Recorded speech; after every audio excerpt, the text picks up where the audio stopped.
When we left our study, we were at a point where David had become pretty much on the run. And that continues in our lesson tonight. In fact, I just call it David, a man on the run. He's a fugitive. And the reason he is, of course, is because it is suspected by Saul, if he doesn't already know, that David is going to be the next king. But he's not wanting to give up the kingship. And so he's fighting, he's rejecting, he's an unstable man in so many different ways. We've seen him go mad, act mad, and all kinds of things in terms of feigning insanity and showing some signs of real mental instability and depression and those kinds of things, to not try to be psychologists and analyze him particularly, but we know that he's behaving in abnormal ways. At the point that we left him, he is so pressuring David that David escapes, and he goes down and picked up Samuel, and they went to a place of hiding. There's no record ever of Samuel seeing Saul again. And he's grieved that this has all happened in this way. He's grieved for Saul's sake. And the scripture says that God was grieved too. He was grieved that he'd ever made Saul the king. He's such a disappointment in that. After a while, whenever he's been away, seemingly David decides that he will venture out, that he has to go and see how things are. There in the city of Bethlehem, Jerusalem, he has a wife who's waiting for him, who's helped him escape. He laid that image in the bed and told her dad and military people he's sick, and finally was taken up, and it was discovered, and he blamed her also, and he's mad at everybody. And so time has passed, and David wants to see how things are going, and he slips in close by, and Saul, well, I can get my people all confused, can't I? Jonathan is his good friend, of course, and Jonathan comes out into the field to meet with him, and they talk about their friendship. But David is so distraught because Saul is so after him, and he's wondering, what have I done? What is my sin? I don't know what I have done that has offended him so. And he's really part of the inner group of Saul. And he finally says, he's just got me to where I'm just in a step of death. If I make a wrong step, I'm going to be killed. And to his good friend Jonathan, he said, if I've done something that makes me worthy of death, why don't you just take my life? Seemingly he's thinking you would do it in some more humane way than what Saul is going to do. And I'd rather you just kill me and take me out of it. If I'm really guilty of something, if I'm worthy of death, then go ahead and punish me, take my life. And Jonathan says, no, you haven't done anything. There's no reason for that to occur. We've got to help you to survive. I know, Jonathan said, I know you're going to be the next king. And I plead with you for the sake of myself and for our family, when you come to be the king, please don't just wipe out all of Saul's heritage. Don't wipe out all of his family. Please preserve us. And David and Saul and Jonathan pledged their friendship to each other for life, that they will never be enemies in spite of whatever Saul does. But Jonathan said there's an upcoming problem. There is a feast of the new moon. And apparently the people of Israel by that time are faithfully keeping the feast of the new moon.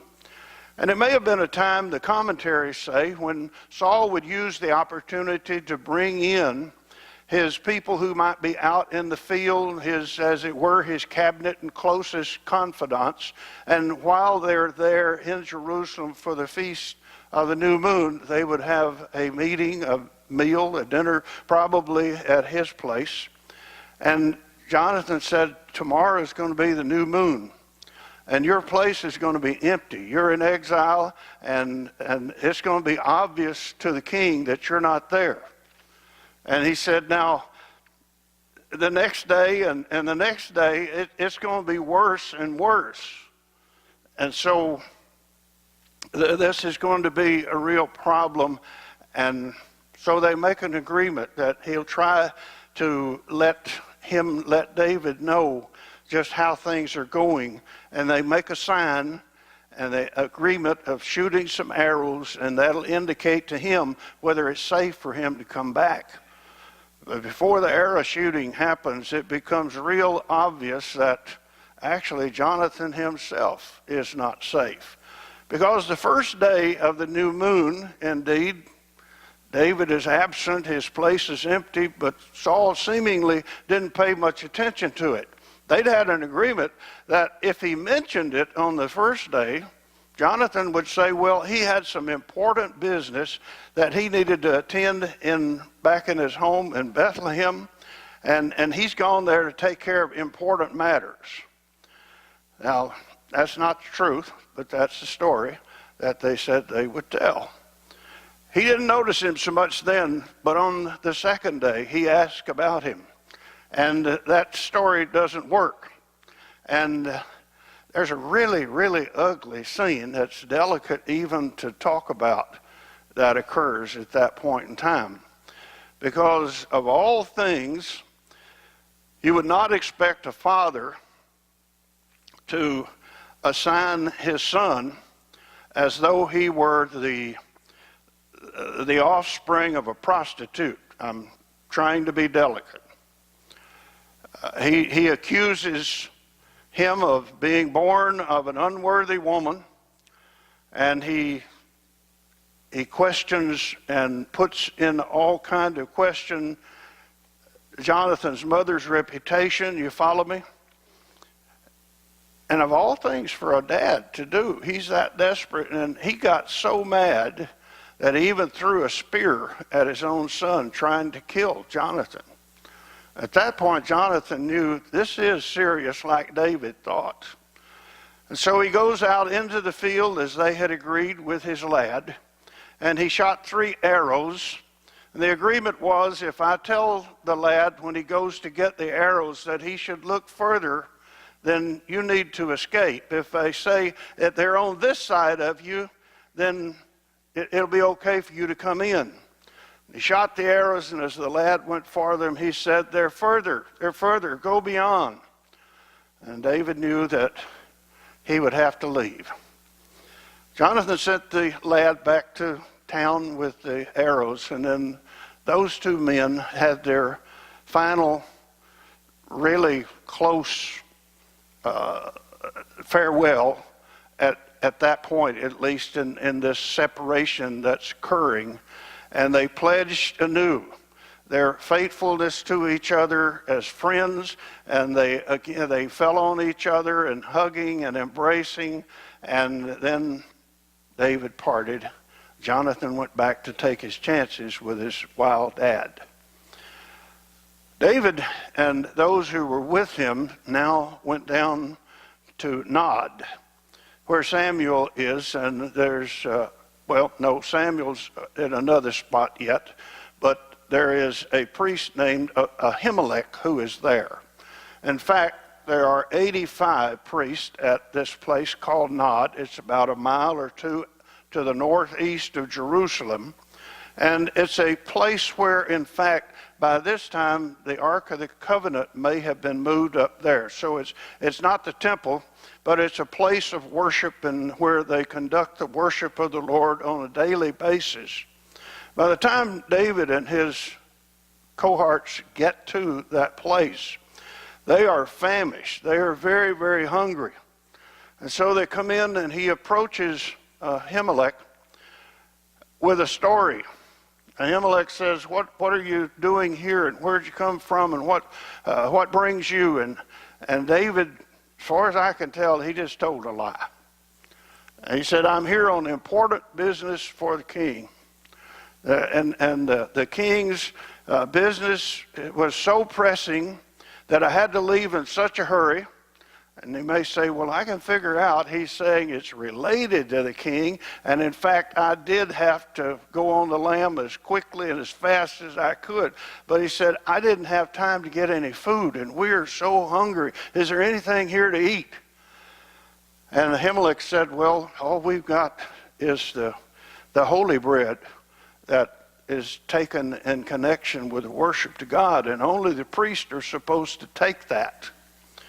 And David said, well, but we're hungry. And it's already been used for its intended purpose.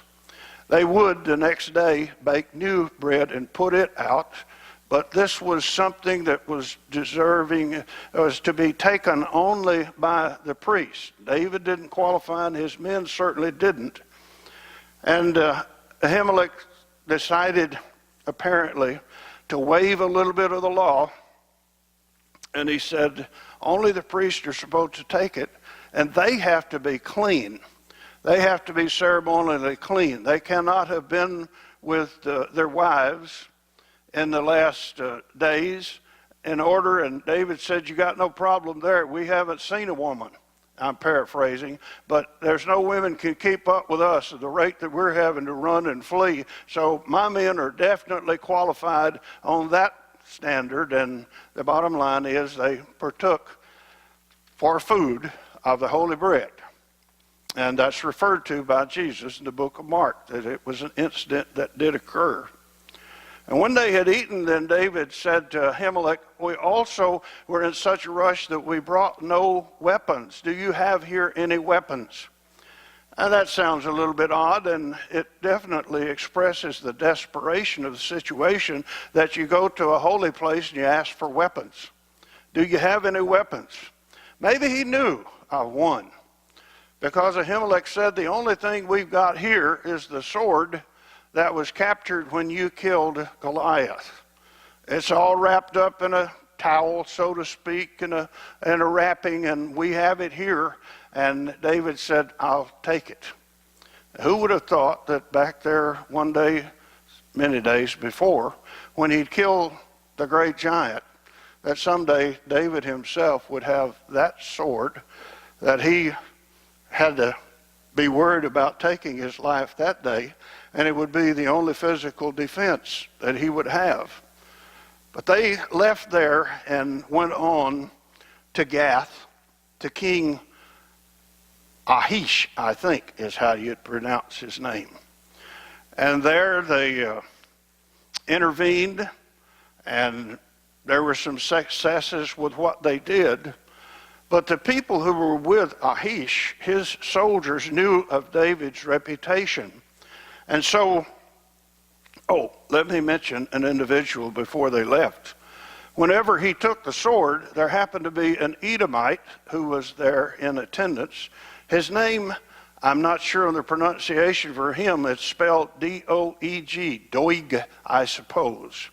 But he saw the exchange for that sword, and now they leave and they go on their way to the other king. And it happens there that the people, the soldiers probably, who knew the reputation of David, began to say, isn't this King David? Isn't this the man who's the king of Israel? And they began to chant, some of them, the things that they'd heard about him. And David knew this is not going to have a good end to it, because that's going to draw attention to him. That's going to give away his hiding. And perhaps someone will think of the reward I could get if I took David and took him to Saul. And so he feigns madness, acted like he's crazy.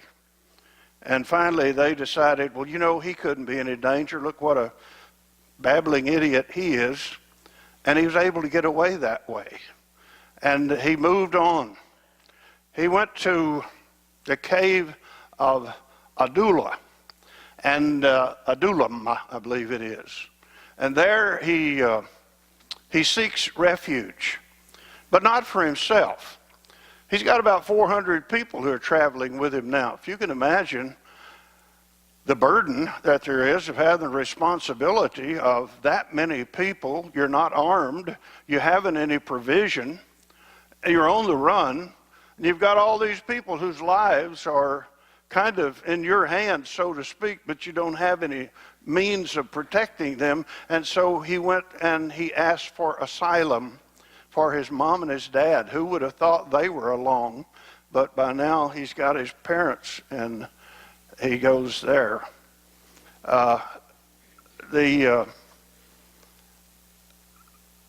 There's a Moabite situation here, and you think that seems far-fetched that he'd go to someone in Moab seeking that kind of help. But then when you think some of the history, you realize that David is the son of Jesse, and Jesse is the grandson of Ruth, the Moabitess. Oh, there's the connection. He's a relative. And so he says, take them in and care for them. And then he hits the road again, trying not to draw the attention of the enemy to him and cause the endangerment of his family and his closest loved ones. He goes out again. And in the meantime, he's been chased, of course. And Saul has sent his people and has come along down to that place called Nod, to the place where the priests are congregated, where there are 85 priests. By this time, Saul is so paranoid that he thinks everybody's against him. He blames David, he blames his daughter, he blames Jonathan, and now that he finds out what's happened at Nod, he blames all the priests too, because this Doeg guy is there, and he says, let me tell you what happened. He came here, and the priest let him eat the holy bread, and they gave them Goliath's sword and furnished them armor so that they'd be ready to fight you, and he is infuriated. And now Saul is so distraught, he's not thinking clearly in any way at all. And he told his soldiers, kill all the priests. 85 priests, kill them all. Just kill them all. Because Ahimelech had made that concession to David. And now Doeg has explained it, and he is infuriated with that. Let's say something for his soldiers. Although the king himself is saying, kill all the priests, Ahimelech and all the rest of them, his soldiers will not do it. I don't know his soldiers, but there was a little bit of decency in them at least, and they would fly in the face of the king himself to say, we won't kill him. Guess who? Our friend Doeg said, let me do that. And that guy killed all the priests except Abiathar. Is that his name? Abiathar? Who is probably the son of Ahimelech, meaning he is probably also the great-grandson of Eli. And Abiathar may have been serving in a role subject to his father Ahimelech, like Eli's sons served under him and Samuel's sons served under him. That it may have been some of that succession that already was starting, but he escaped, and he went and told David of what had happened. Now David stays on the run, but along the way he came to a situation where his heroism raises its head in spite of himself being on the run and great danger of the king killing him. He finds that the Philistines have attacked a village named Keilah, and that they are oppressing and about to kill them all. And apparently the Philistines, who are coming in on Keilah at the time of their harvest, they're going to take their grain, but apparently they had in some other places also robbed some other people of goats and other animals that would be serving as food. And they are really the answer to a lot of needs for David and his army, of course. But they come in and strike, and they are able to cause the Philistines to flee, leaving all that behind. They save the village, and they are able to acquire all that livestock that would be able to provide food for them. And it looks like it might be a place of haven, but David appealed to God, and he said, how about these people of Keilah? If I stay here, will I have asylum, and will they give me a haven of protection, or will they tell Saul where I am? And effectively, God said, in a heartbeat, in a minute, they will sell you out. And so he stayed on the run. And as we end the series of chapters here through chapter 23, that's still the story. From hill to hill, from stronghold to stronghold, there's Saul pursuing David, and Saul getting away, David getting away, and Saul coming on further, and it seems like it's a never-ending situation. But as we go on, we'll find some very interesting cases where David could easily kill Saul, but he will not, because he respects him still as the king. But I get ahead of myself if I go on into that. But come back next week and we'll see some more of this great saga of what was happening when apparently the wrong man was made the king, and the right man respects him in spite of that and seeks to do the right thing. We know David made some serious mistakes as he was king, but at this point in time there's a lot to respect about the young man David and how he respects the older one. It's not an easy way to become a king, but that's kind of the way that happened. If you're here tonight and subject to the invitation of the Lord Jesus in any way, we are always wanting to help you with that if we may. If you're ready to become a Christian, as one did this morning, we're ready to help you in being baptized into Christ. If you're one who needs the prayers of the church, maybe because of sin, maybe because of struggles or difficulties or crisis in your life, and you'd like us to pray for you, all you have to do is let us know, and we'll be happy to be praying for you this evening. You're welcome to come, each of you who have any need, while we stand and sing.